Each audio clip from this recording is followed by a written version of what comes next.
Well, there are 4 candidates for the role that's vacant on the GBGB board. Could that be filled by Alan Williams? I'm pleased to say that Alan joins us now. Thank you very much for talking to us. And I suppose this is your opportunity to tell the people what you will do if you make it into that position, Alan. Yeah, absolutely. And thank you very much indeed for inviting me along this evening. My ambition for this role is to put the owner back at the centre of the sport and really to sort of champion the role of the owner and really bring the joy back to being a greyhound owner. I'm going to do this by championing owner-centric initiatives that are there to really enhance the experience of owners, such as Greyhound Trader, Greyhound Stat, Greyhound Today, and of course the RPGTV website as an example. I also want the sapling to sofa life cycle for an owner to be entirely available through the smartphone. If we get the digital experience right for owners, everything else will follow. I've also said in my manifesto that I want to bring a group of owners together using this role to make sure the Derby result is carried by the national broadcaster within 3 years, including result and quote from the owner. And I also want to establish a network of content engagement fora based around the variety of tracks around the country, whereby owners can feedback to the tracks, to the event, and then also that feedback comes back to the GBD board. We have the best racing in the world. We have a world-class racing, world-class environment, and it's about time we have a world-class owner experience. Oh my gosh, that is quite a list of things you want to try and achieve. Do you think it's possible, and how likely do you think you are to be able to make your voice heard on the board?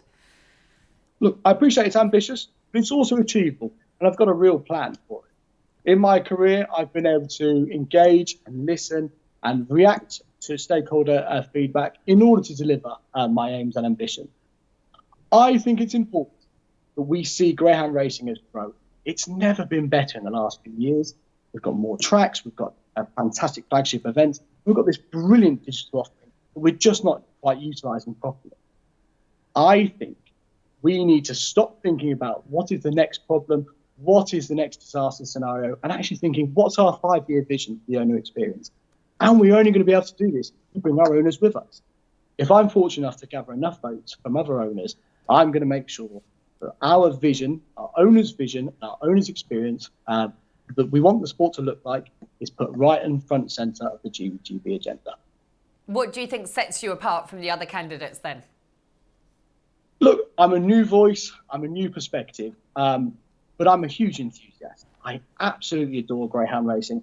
My family adores greyhound racing, and I want everybody else to know how much I and other owners enjoy greyhound racing. Look, I've been incredibly fortunate as an owner to date. I have a brilliant experience as an owner with Bob and Maureen Patterson. I had fantastic advice out of people like Brian Booth. And I've also been treated, my family's been treated well, even on the bitterest cold bank holiday Monday by Central Park. I have total pride in being an owner, and I have no qualms about telling anybody I find at work or when we're out and about that I'm a greyhound owner. And I want to engender that pride in other owners. And I think as a new voice, I can do that. Look, I wish absolutely the very best luck to all the rest of the candidates. And crucially, regardless of outcome, I'd be really keen to work with absolutely anybody in order to advance the sport. We, as owners, are custodians of the sport for now. My daughter, it's her first birthday tomorrow. I hope by the time she's old enough, she'll be owning greyhounds in the same way. And who knows, potentially Bob will still be training them. Oh, lovely. Listen, I think you've made your points very well. So thank you for talking to us this evening, and I wish you good luck. Thank you ever so much indeed. Have a good rest of the evening and a good weekend.